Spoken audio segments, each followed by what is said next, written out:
നാമത്തിന് മഹത്വം. ഇന്ന് നമുക്ക് പാൻഡത്തിന് ഫോർ ലിവിങ് വേർഡിന്റെ അഭിമുഖത്തില് ഇന്ന് സന്ധ്യാസമയം നമുക്ക് 198ാമത് ഈ പ്രയർ സൂം മീറ്റിംഗിലേക്ക് കടന്നു വരുവാൻ ദൈവമായ കർത്താവ് നമ്മളെ സഹായിച്ചു. കഴിഞ്ഞ 197 മീറ്റിങ്ങുകളും ദൈവാനുഗ്രഹമാക്കി തീർത്തു. നമുക്ക് വളരെ അനുഗ്രഹത്തോടെ ആയിരിക്കാൻ ദൈവം നമ്മളെ കൃപ ചെയ്തത് ഓർത്ത് നന്ദിയോടുകൂടെ സ്തോത്രം ചെയ്യുന്നു. ദൈവത്തിന്റെ വിലയേറിയ നാമം മഹത്വപ്പെടട്ടെ. ഇന്ന് കടന്നു വന്ന എല്ലാ പ്രിയപ്പെട്ടവരെയും ഒരു പ്രാവശ്യം കൂടെ ദൈവത്തിന്റെ മീറ്റിംഗിലേക്ക് സ്വാഗതം ചെയ്തുകൊള്ളുന്നു. ആദ്യമായിട്ട് ഒരു എന്നെ സന്തോഷിപ്പിച്ച ഒരു വചനം ഞാൻ വായിച്ചുകൊള്ളട്ടെ. സങ്കീർത്തനങ്ങൾ 77-ന്റെ 1-ാം വാക്യം. ഞാൻ എൻ്റെ ശബ്ദം ഉയർത്തി ദൈവത്തോട് തന്നെ നിലവിളിക്കും, അവൻ എനിക്ക് ചെവി തരും. ദൈവത്തോട് നിലവിളിക്കുവാനാണല്ലോ നാം ഇന്ന് കടന്നു വന്നിരിക്കുന്നത്. ആ രീതിയിൽ ദൈവത്തിന്റെ അനുഗ്രഹം പ്രാപിപ്പാൻ നമുക്ക് എല്ലാവർക്കും ഒന്നിച്ചായിരിക്കാം. ഇപ്പോൾ ഓപ്പണിംഗ് പ്രയർ ചെയ്യുവാനായി സിസ്റ്റർ ജിജിമോൾ റെനിയെ ക്ഷണിച്ചുകൊള്ളുന്നു.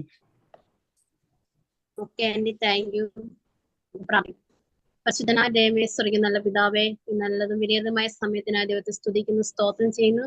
ലോകത്തിന്റെ വിവിധ ഭാഗങ്ങളിൽ നിന്ന് സഹോദരിമാർക്കായി ആന്റിമാർക്കായി ഞാൻ കുന്നിച്ചിങ്ങനെ കൂടുവാൻ സ്വർഗത്തിലെ കർത്താവ് ഇടയാക്കിയതിനാ നന്ദിയോട് സ്തോത്രം ചെയ്യുന്നു. കർത്താവെ സ്തുതിക്കുന്നു. ഞങ്ങളുടെ 198ാമത്തെ പ്രയർ മീറ്റിംഗ് ഇങ്ങനെ തുടക്കം കുറിപ്പാൻ സ്വർഗത്തിലെ ദൈവം അനുഗ്രഹിച്ച വൻകൃപയ്ക്കായി സ്തോത്രം. കഴിഞ്ഞ നാളുകളിൽ മീറ്റിങ്ങുകളൊക്കെ ദൈവം അനുഗ്രഹിച്ചതിനാ നന്ദിയോട് സ്തോത്രം. അനേക വിഷയങ്ങൾക്ക് വേണ്ടി പ്രാർത്ഥിപ്പാനും അനേക വചനങ്ങൾ കേൾപ്പാനും അനേക ഗാനങ്ങൾ കേൾപ്പാനും ഒക്കെ സ്വർഗത്തിലെ ദൈവം ഇടയാക്കിയ വൻകൃപയ്ക്ക് ദൈവത്തെ സ്തുതിക്കുന്നു, സ്തോത്രം ചെയ്യുന്നു. അങ്ങ് എത്ര നല്ലവനും വിശ്വസ്തനുമാണെന്ന് ഓരോ ദിവസം രുചിച്ചറിയുവാൻ ഞങ്ങൾക്ക് തരുന്ന കൃപയ്ക്കായി നന്ദിയോടെ സ്തോത്രം ചെയ്യുന്നു. കർത്താവെ, അങ്ങ് ഞങ്ങളെ സ്നേഹിച്ച വൻകൃപയ്ക്കായി ഞങ്ങളുടെ കർത്താവിനെ ഞങ്ങൾ സ്തുതിക്കുന്നു.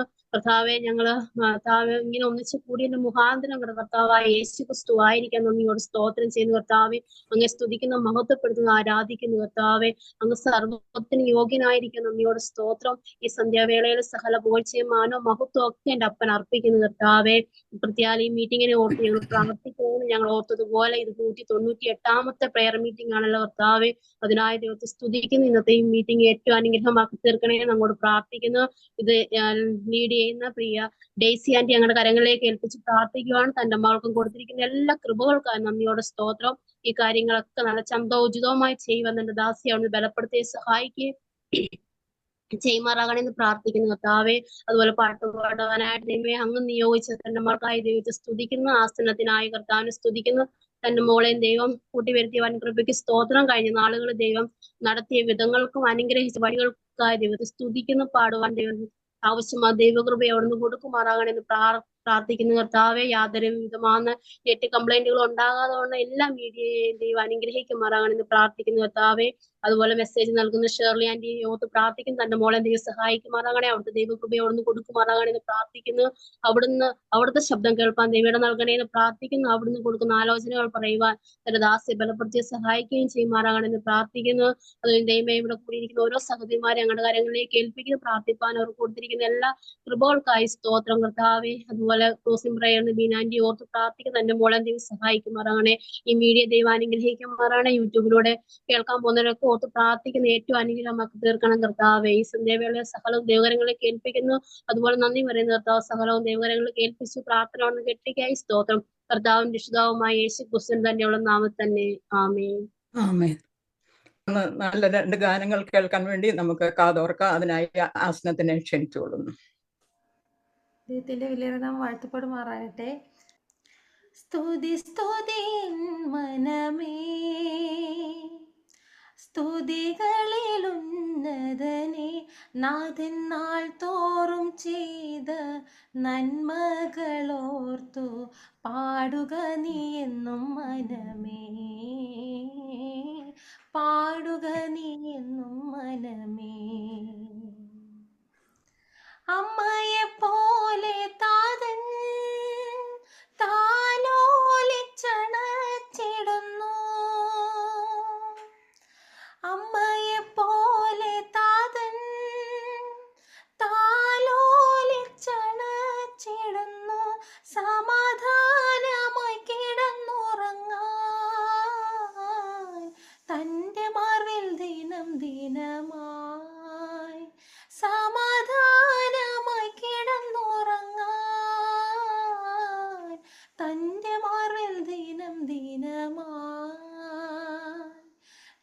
തൻ്റെ മാർവിൽ ദിനം ദിനമായി.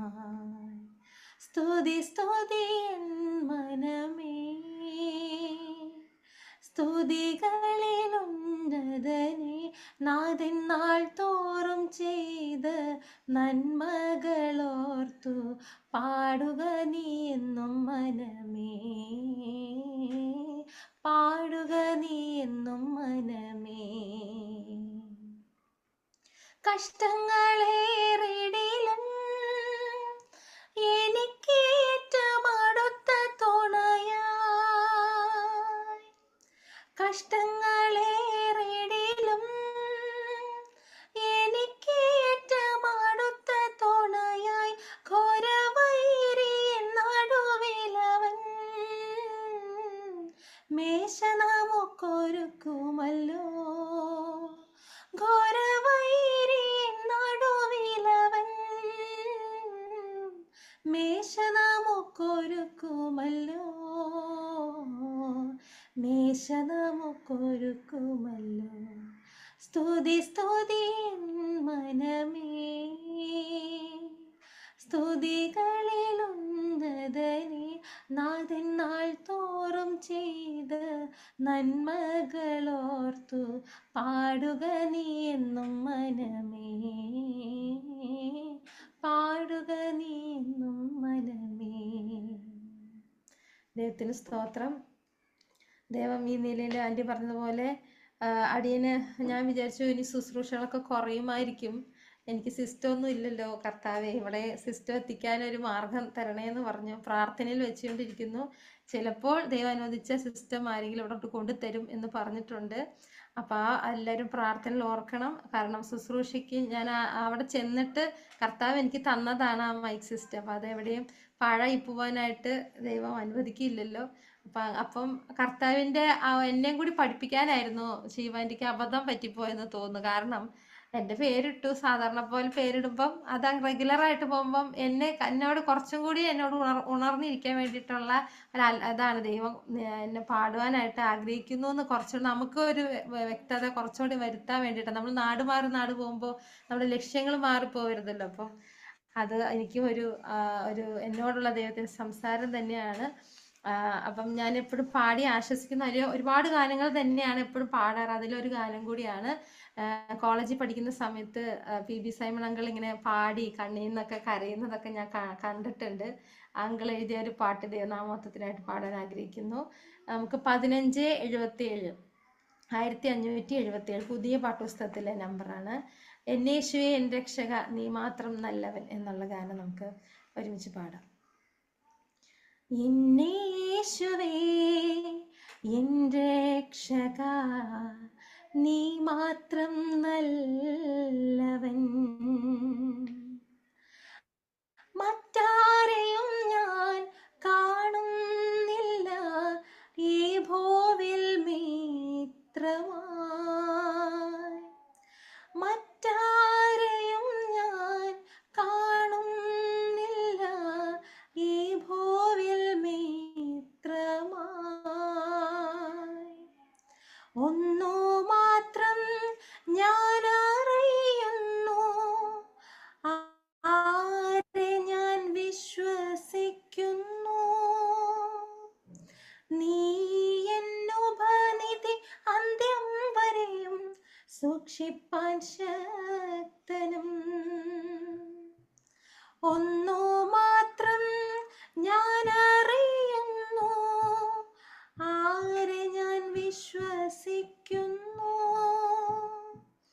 നീ എന്നുപനിധി അന്ത്യം വരെയും സൂക്ഷിപ്പാൻ ശക്തനും. ഇന്നുള്ള വേദന ശോധനയിൽ കൺകൾ നിറഞ്ഞിടുമ്പോൾ, ഇന്നുള്ള വേദന ശോധനയിൽ കൺകൾ നിറഞ്ഞിടുമ്പോൾ, കണ്ണുനീർ വാർത്തോരേശുവേ നിന്നീരൻ സന്തോഷം, കണ്ണുനീർ വാർത്തോരേശുവേ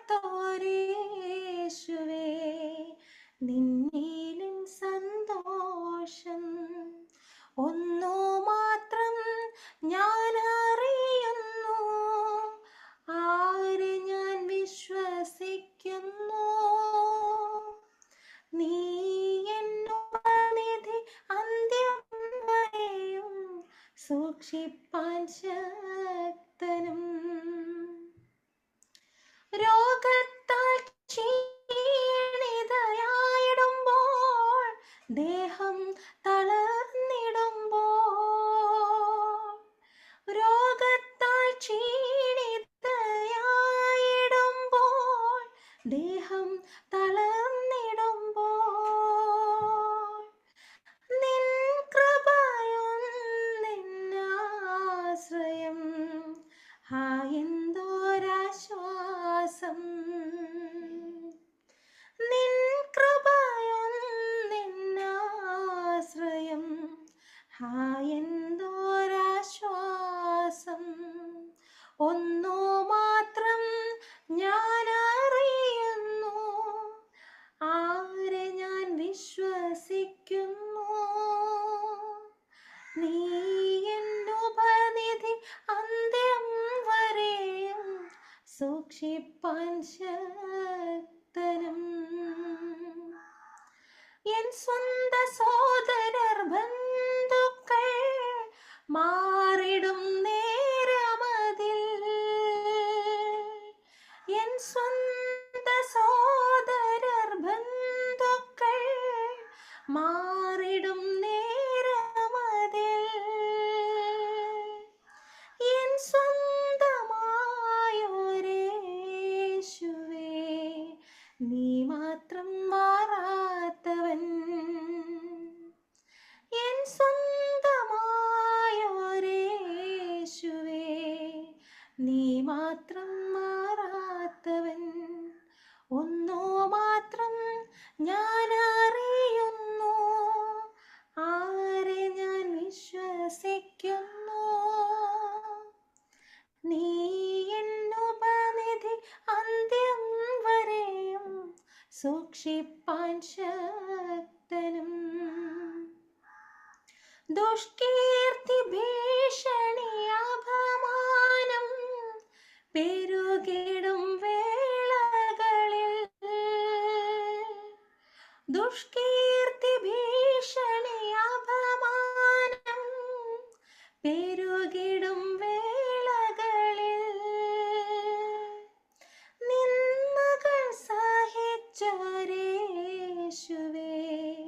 നിന്നിലെന്നഭിമാനം.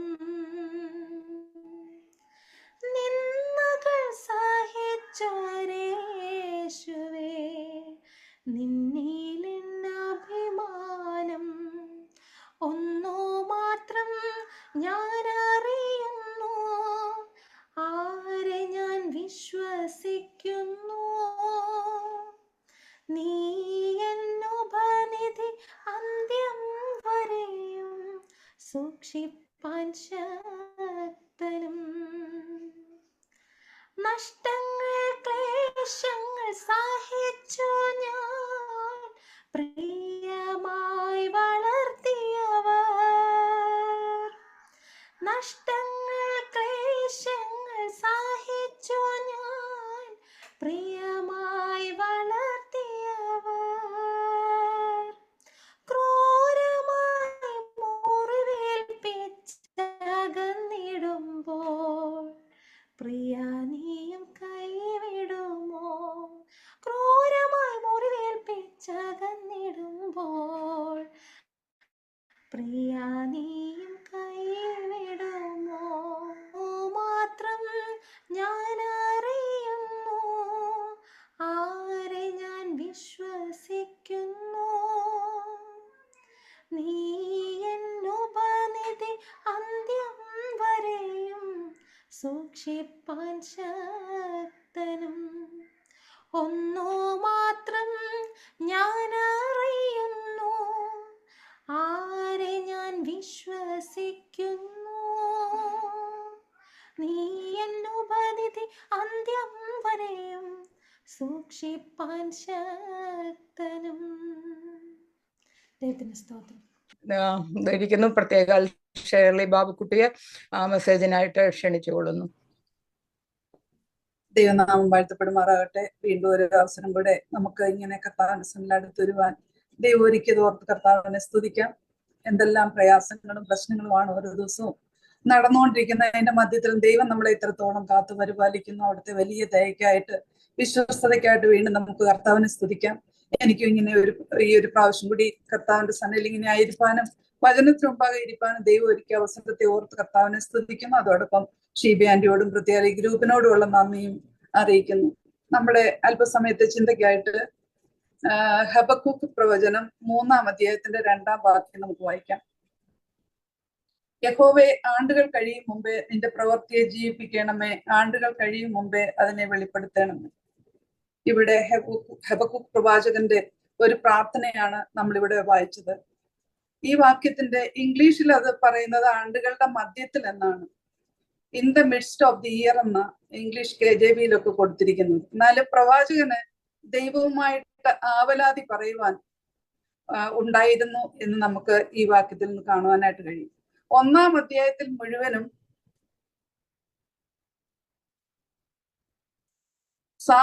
അന്നത്തെ സാമൂഹിക വ്യവസ്ഥതയിലുള്ള അനീതിയെ കുറിച്ച് പ്രവാചകൻ വർണ്ണിച്ചിട്ടുണ്ട്.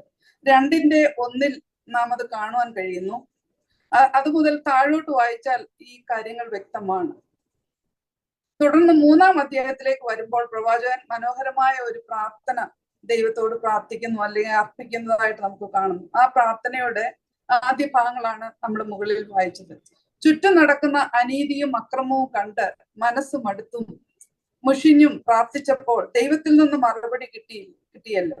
ആ സമയത്ത് ദൈവം അവന്റെ അവസ്ഥ എന്താണെന്ന് ഒരു കാഴ്ചപ്പാട് കൂടി അവന് കൊടുക്കുന്നതായിട്ട് നമുക്കിവിടെ കാണുവാനായിട്ട് കഴിയും. അതായത് തന്റെ ജീവിതത്തിലും ചില വ്യതിയാനങ്ങൾ വരുത്തേണ്ടിയിരിക്കുന്നു എന്ന് ദൈവം അവനെ ഓർപ്പിക്കുന്നു. നമ്മുടെ എല്ലാവരുടെയും ആയുസ്സിനും ജീവിതത്തിനും പ്രവർത്തനങ്ങൾക്കും ഒരു ആദിയുമുണ്ട്, ഒരു അവസാനവും ഉണ്ട് എന്ന് നമുക്ക് കാണാവുന്നതാണ്. ആണ്ടുകളുടെ മധ്യത്തിൽ ഒരു നിർജീവ അവസ്ഥ നമുക്ക് സംഭവിച്ചോ എന്നാണ് ഇവിടെ ഈ പ്രവാചകന്റെ ജീവിതത്തിൽ കൂടി ചിന്തിക്കുമ്പോൾ നമ്മുടെ ജീവിതത്തിലും നമ്മുടെ ജീവിതത്തിന്റെ മധ്യഭാഗത്ത് നമുക്ക് എന്തെങ്കിലും ഒരു ദൈവത്തിൽ നിന്ന് അകലുന്ന ഒരു സാഹചര്യം നമ്മുടെ ജീവിതത്തിൽ ഉണ്ടായിട്ടുണ്ടോ? അതുകൊണ്ടാണ് ആണ്ടുകളുടെ മധ്യത്തിൽ ജീവിപ്പിക്കണമേ, വെളിപ്പെടുത്തണമേ എന്ന് പ്രവാചകൻ ഇവിടെ പ്രാർത്ഥിക്കുന്നത്. ഒരു തുടക്കത്തിൽ ജീവിതം മുമ്പോട്ട് പോയി കുറെ കാലം കഴിയുമ്പോൾ അതിനൊരു മന്ദീഭവിച്ച അവസ്ഥയുണ്ടായിരുന്നു. നമുക്കറിയാം, രക്ഷിക്കപ്പെട്ട സ്നാനപ്പെട്ട ആ ആദ്യ നാളുകളിലെ സന്തോഷം അത് എത്രമാത്രമെന്ന് നമുക്ക് ഓരോരുത്തർക്കും നമ്മുടെ ജീവിതത്തിൽ അത് അറിയാവുന്നതാണ്. ദൈവത്തോട് കൂടെ നമ്മളൊന്നും വേറൊരു കാര്യത്തിനും സമയം കളയാതെ ദൈവത്തോട് കൂടെ വളരെ അടുത്തു പോകുന്ന ഒരു സമയം. എന്നാൽ കുറച്ചുനാൾ അങ്ങോട്ട് കഴിഞ്ഞു വരുമ്പോഴത്തേക്ക് അതിനൊരു ഒരു ഒരു പിന്നോക്കം പോകുന്ന ഒരവസ്ഥ. പിന്നോക്കമല്ല, ആത്മീയമായിട്ട് എല്ലാ കാര്യത്തിനും മുമ്പിലുണ്ട്, പ്രാർത്ഥനയുണ്ട്, പാട്ടുണ്ട്, എല്ലാ മീറ്റിങ്ങിനും പോകുന്നു, എല്ലാ ശുശ്രൂഷകളിലും മുമ്പിലുണ്ട്. എന്നാൽ നമുക്കറിയാം നമ്മുടെ ജീവിതത്തിൽ നമുക്ക് അത്രമാത്രം ദൈവത്തോട് അടുക്കുവാൻ അല്ലെങ്കിൽ അത്രമാത്രം ദൈവത്തിന് പ്രയോജനപ്പെടുവാൻ കഴിയുന്നില്ല എന്നൊരു അവസ്ഥ നമ്മുടെയൊക്കെയും ജീവിതത്തിൽ ഉണ്ടാകാറുണ്ട്. ഒരു ദിനചര്യ പോലെ യാന്ത്രികമായിട്ട് മുമ്പോട്ട് പോകുന്ന ഒരവസ്ഥ ഉണ്ടാകാറുണ്ട്. ജീവനില്ലാത്ത പ്രാർത്ഥനകളും പ്രവൃത്തികളുമായി ഒരു മെല്ലെപ്പോക്ക് തന്നെ സംഭവിച്ചു. അങ്ങനെ ഒരു അവസ്ഥ, വിശ്വാസത്തിന്റെ ധൈര്യം നഷ്ടപ്പെട്ട പോലെ, എല്ലാം നഷ്ടപ്പെട്ട ഒരു നിർജീവാവസ്ഥയിൽ ആത്മീയ ജീവിതം എത്തി. വെറും യാന്ത്രികമായി ഒരു ജീവിതം പോകുന്ന പോലെ, ആത്മീയ ജീവിതം മാറിപ്പോയ പോലെ നമുക്ക് തോന്നാറുണ്ട്. അപ്പോഴാണ് ദൈവാത്മാവ് ഈ പ്രാർത്ഥന പ്രവാചകന് കൊടുക്കുന്നത്. ഇത് പലപ്പോഴും നമ്മുടെ ഓരോരുത്തരുടെയും ജീവിതത്തിലും സംഭവിക്കുന്ന കാര്യമാണ്. നമ്മുടെ ബലഹീനതയ്ക്ക് തുണ നിൽക്കുന്ന ആത്മാവ് നമുക്ക് വേണ്ടി ദൈവഹിതപ്രകാരം പക്ഷപാതം ചെയ്യുന്ന ഒരു പ്രാർത്ഥനയാണ് ഇവിടെ നമ്മൾ കണ്ടത്. മറ്റൊരർത്ഥത്തിൽ പറഞ്ഞാൽ, എന്റെ ജീവിതകാലം ഇനിയും ദൈവം എനിക്ക് എത്രമാത്രം സമയം തരുന്നു അത്രയും സമയം ദൈവത്തിന് വേണ്ടി പ്രയോജനപ്പെടണം. എന്റെ നിർജീവ അവസ്ഥയൊക്കെ ഒന്ന് മാറി കർത്താവിന് വേണ്ടി പ്രയോജനപ്പെടുത്തണമേ എന്നുള്ള ഒരു പ്രാർത്ഥന. ദൈവമേ, എന്റെ ജീവിതം എന്നെ ജീവിപ്പിക്കണമേ എന്ന് നമുക്കും പ്രാർത്ഥിക്കാം. ജീവിപ്പിക്കാൻ അധികാരമുള്ളവൻ ഒരാളും മാത്രമേ ഉള്ളൂ. അത് മരണത്തെ ജയിച്ച് മരണത്തിന്റെയും പാതാളത്തിന്റെയും താക്കോൽ കയ്യിലുള്ള ആ കർത്താവിന് മാത്രമേ ജീവിപ്പിക്കാനായിട്ട് കഴിയത്തുള്ളൂ. അവിടുന്ന് എങ്ങനെയാണ് നമ്മളെ ജീവിപ്പിക്കുന്നതെന്ന് നമുക്കൊന്ന് ചിന്തിക്കാം. ഒന്ന്, പരിശുദ്ധാത്മാവിനാൽ. യോഹന്നാന്റെ സുവിശേഷം 6-ാം അധ്യായത്തിന്റെ 63-ാമത്തെ വാക്യത്തിൽ നാം വായിക്കുന്നുണ്ട്, ജീവിപ്പിക്കുന്നത് ആത്മാവാകുന്നു എന്ന് അവിടെ രേഖപ്പെടുത്തിയിരിക്കുന്നു. അപ്പോൾ പരിശുദ്ധാത്മാവാണ് നമ്മളെ ജീവിപ്പിക്കേണ്ടത്. യേശുവിനെ മരിച്ചവരിൽ നിന്ന് ഉയർപ്പിച്ച ആത്മാവ് നിങ്ങളിൽ വസിക്കുന്നുവെങ്കിൽ ക്രിസ്തുവിനെ മരണത്തിൽ നിന്ന് ഉയർപ്പിച്ചവൻ നിങ്ങളിൽ വസിക്കുന്ന തന്റെ ആത്മാവിനെ കൊണ്ട് നിങ്ങളുടെ മർത്യ ശരീരങ്ങളെ ജീവിപ്പിക്കുന്ന റോമാലേഖന 8:11 നാം വായിക്കുന്നുണ്ട്. ചത്ത കോശങ്ങളെ ജീവിപ്പിക്കുവാൻ ദൈവാത്മാവിനെ കൊണ്ട് മാത്രമേ സാധിക്കുകയുള്ളൂ. ഉണങ്ങി വരേണ്ട നിർജീവമായ ആ ഒരു ആത്മീയ അവസ്ഥ ജീവിപ്പിക്കാൻ പരിശുദ്ധാത്മാവിന്റെ സ്പർശനം കൂടിയേ തീരത്തുള്ളൂ. ഈ എസെക്കിയേൽ പ്രവചനത്തിൽ നമ്മൾ ഇതുപോലൊരു ഭാഗം കാണുന്നുണ്ട്. 37:1 മുതൽ 10 വരെയുള്ള വാക്യങ്ങളിൽ നോക്കിയാൽ ഉണങ്ങിയ അവസ്ഥയ്ക്ക് പകരം വേരൂന്നി തളർത്ത് പൂത്ത ഫലം കായ്ക്കുന്ന അവസ്ഥ.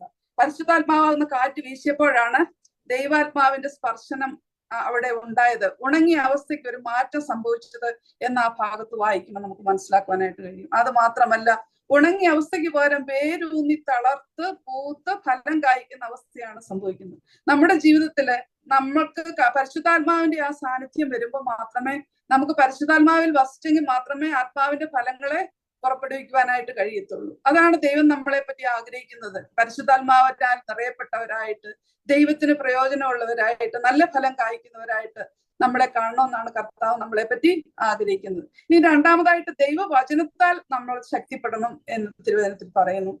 അത് 119 സങ്കീർത്തനം എടുത്തു വായിച്ചു നോക്കിയാൽ അതിനകത്ത് ഒരുപാട് കാര്യങ്ങൾ ആ നിലയിൽ പറഞ്ഞിട്ടുണ്ട്. വചനവും ആത്മാവും ഒന്നിച്ച് പ്രവർത്തിക്കുമ്പോഴാണ് അത്ഭുതം നടക്കുന്നത്. ഏതാനും അതാണ് ആ 119 സങ്കീർത്തനത്തിൽ അനേക വാക്യങ്ങൾ പറഞ്ഞിട്ടുണ്ട്. അതിന്റെ 25-ാം വാക്യം, എന്റെ പ്രാണൻ പൊടിയോട് പറ്റിയിരിക്കുന്നു, തിരുവചന പ്രകാരം എന്നെ ജീവിപ്പിക്കണമേ എന്ന് 25-ാം വാക്യത്തിൽ നാം കാണുന്നു.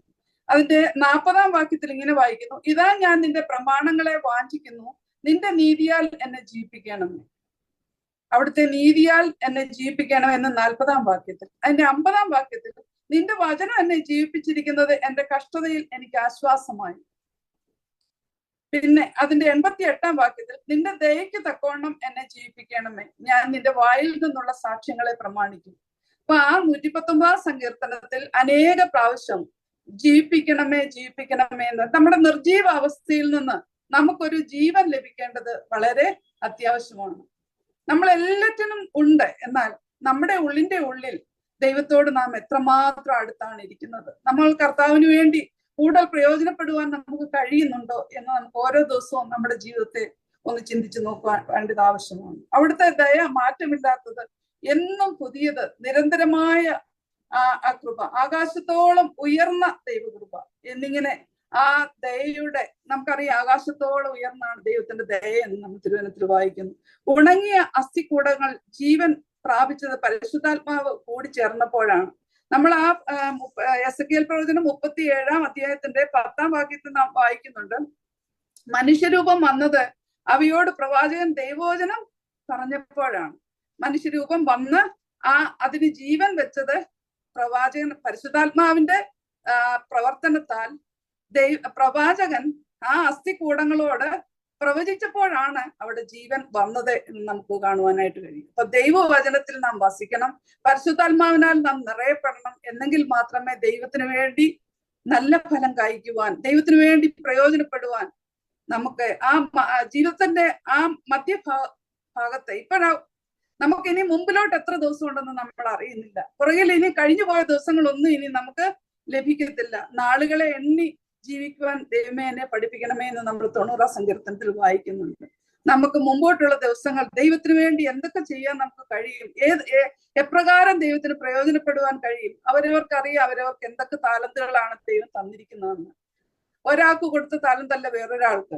ആ നിലയിൽ ദൈവം തന്നിരിക്കുന്ന താലന്തുകളെ വിശ്വസ്തയോടെ വ്യാപാരം ചെയ്ത് ദൈവത്തിന് വേണ്ടി പ്രയോജനപ്പെടുവാൻ ദൈവം നമ്മളെ ഓരോരുത്തരെയും സഹായിക്കട്ടെ. പരിശുദ്ധാത്മാവിന്റെ പ്രവർത്തനം കൂടിയാവുമ്പോൾ മാത്രമേ ആ പൂർണ്ണത ലഭിക്കത്തുള്ളൂ എന്ന്, എന്നാലും മാത്രമേ ആ മനോഹരമായ അവസ്ഥയിലേക്ക് നമുക്ക് എത്തിച്ചേരുവാനായിട്ട് കഴിയത്തുള്ളൂ. പരിശുദ്ധാത്മാവിന്റെ ഗൈഡൻസിനനുസരിച്ച് ദൈവവചനത്തിൽ അധിഷ്ഠിതമായി മുമ്പോട്ട് ജീവിക്കുമ്പോഴാണ് ദൈവത്തിന്റെ ആ നടത്തിപ്പും അതുപോലെ കർത്താവിൽ വസിക്കുന്ന അനുഭവം നമുക്ക് ഉണ്ടാകത്തുള്ളൂ. പിന്നെ നമ്മൾ മൂന്നാമതായിട്ട് കാണുന്ന അവിടുത്തെ നാമത്താൽ, സങ്കീർത്തനം 143:11 നാം വായിക്കുന്നു, നിന്റെ നാമനിമിത്തം എന്നെ ജീവിപ്പിക്കണമേ എന്നവിടെ രേഖപ്പെടുത്തിയിരിക്കുന്നു. അവിടുത്തെ നാമം ഈ ലോകത്തിലും മേൽലോകത്തിലും അധോലോകത്തിലും ഉള്ള സകല നാമത്തിലും മീതെയാണെന്ന് നമ്മൾ ഫിലിപ്പിയർ 2:10 വായിക്കുന്നുണ്ട്. ആ നാമത്തിൽ സ്വർലോകരുടെയും ഭൂലോകരുടെയും എല്ലാ മുഴങ്കാലും മടങ്ങുന്ന ഒരു നാമമാണ് നമ്മുടെ കർത്താവിന്റെ നാമം. ഉള്ളതിനെ ഇല്ലാത്തതിനെ ഉള്ളതുപോലെ ആക്കുന്ന ദൈവം, സകലത്തെയും ഇല്ലായ്മയിൽ നിന്ന് സകലത്തെയും വിളിച്ചു വരുത്തിയ ആ നാമം, അത് ദൈവത്തിന്റെ നാമം മാത്രമാണ്.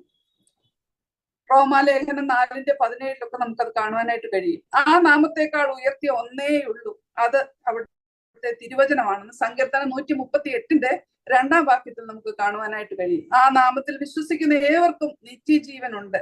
അവിടുത്തെ സാന്നിധ്യത്തിൽ തുടിക്കുന്നത് ജീവനാണ്. ഒരിക്കലും അവിടെ നിർജീവാവസ്ഥയില്ല. ജീവിപ്പിക്കുന്നത് ആദ്യത്തെ കാര്യം, പിന്നീട് ജീവിപ്പിക്കുന്നത് വെളിപ്പെടുത്തേണ്ടുന്ന കാര്യമാണ്. വിളക്ക് കത്തിച്ച് ഒരിക്കലും പറയിൻ കീഴിൽ വെക്കുവാനായിട്ട് കഴിയത്തില്ല. വിളക്ക് കത്തിച്ചാൽ അതിൽ നിന്ന് പ്രകാശം പുറപ്പെടുവിച്ചേ പറ്റത്തുള്ളൂ. അതിനെ ഒരിക്കലും നമുക്ക് മൂടി വെക്കുവാനായിട്ട് കഴിയത്തില്ല. ആ പ്രകാശം, പരിശുദ്ധാത്മാവാകുന്ന ആ പ്രകാശം നമ്മളിൽ ഉണ്ടെങ്കിൽ അത് മറ്റുള്ളവർക്കും പകർന്നു കൊടുക്കേണ്ട ഉത്തരവാദിത്വം നമുക്കുണ്ട്. ആ വെളിച്ചം മറ്റുള്ളവരിലേക്ക്, കർത്താവെ എന്നിൽ നിന്നുള്ള പ്രകാശം മറ്റുള്ളവർക്കും ലഭിക്കുവാൻ ഇടയായിത്തീരണം. അങ്ങനെയുള്ള പ്രാർത്ഥന സമർപ്പണത്തോടെ നമുക്ക് മുമ്പോട്ട് ജീവിക്കാൻ കർത്താവ് നമ്മളെ സഹായിക്കട്ടെ. അതുപോലെ ഒരു ഉറവ്, അതിനകത്ത് ഉറവ് കണ്ടു, വെള്ളം കണ്ടു, എന്നാൽ അത് പുറത്തേക്ക് ഒഴുകേണ്ടത് വളരെ ആവശ്യമാണ്. നമ്മളിൽ തന്നിരിക്കുന്ന ആ കൃപാവരങ്ങൾ അത് മറ്റുള്ളവർക്കും പ്രയോജനപ്പെടുവാൻ ഇടയായിത്തീരണം. മറ്റുള്ളവരെ ഒരു വാക്കുകൊണ്ട് ആശ്വസിപ്പിക്കുവാൻ, മറ്റുള്ളവരെ കരുതുവാൻ, വിഷമത്തിലിരിക്കുന്ന പ്രയാസങ്ങൾ അനുഭവിക്കുന്നവർക്ക് നമ്മളൊരു ആശ്വാസമായി തീരുന്നത് എത്രയോ അനുഗ്രഹിക്കപ്പെട്ട ഒരു കാര്യമാണ്. ആ നിലയിൽ വരും ദിവസങ്ങളിൽ നമ്മുടെ ജീവിതവും ആ നിലയിൽ ദൈവത്തിന് പ്രയോജനമുള്ളതായി, മറ്റുള്ളവർക്ക് മാതൃകയുള്ളവരായി, ദൈവത്തിന് പ്രയോജനമുള്ളവരായി, മറ്റുള്ളവരെ ആശ്വസിപ്പിക്കുന്നവരായി, മറ്റുള്ളവരെ ഓർത്ത് പ്രാർത്ഥിക്കുന്നവരായി തീരുവാൻ വലിയവനായ ദൈവം നമ്മളെ സഹായിക്കട്ടെ. അതുപോലെ നിങ്ങളിൽ നല്ല പ്രവൃത്തിയെ ആരംഭിച്ചവൻ യേശുക്രിസ്തുവിന്റെ നാളോളം അതിനെ തികയ്ക്കും എന്ന് ഞാൻ ഉറച്ചു വിശ്വസിച്ചിരിക്കുന്നു. ഫിലിപ്പിയർ 1:4 നാം കാണുന്നു. നമ്മൾ ദൈവം ആരംഭിച്ച പ്രവൃത്തി തികയ്ക്കുവാനുള്ളതാണ്, അഥവാ പൂർത്തീകരിക്കുവാനുള്ളതാണ്. കർത്താവ് നമ്മളിൽ ഒരു പ്രവൃത്തി ആരംഭിച്ചിട്ടുണ്ടല്ലേ. തന്റെ രക്തത്താൽ വീണ്ടെടുക്കപ്പെട്ട നാം ഓരോരുത്തരും നമ്മളെ ഏൽപ്പിച്ചിരിക്കുന്ന കാര്യങ്ങൾ വിശ്വസ്തയോട് ചെയ്യുവാൻ നാം ബാധ്യസ്ഥരാണ്.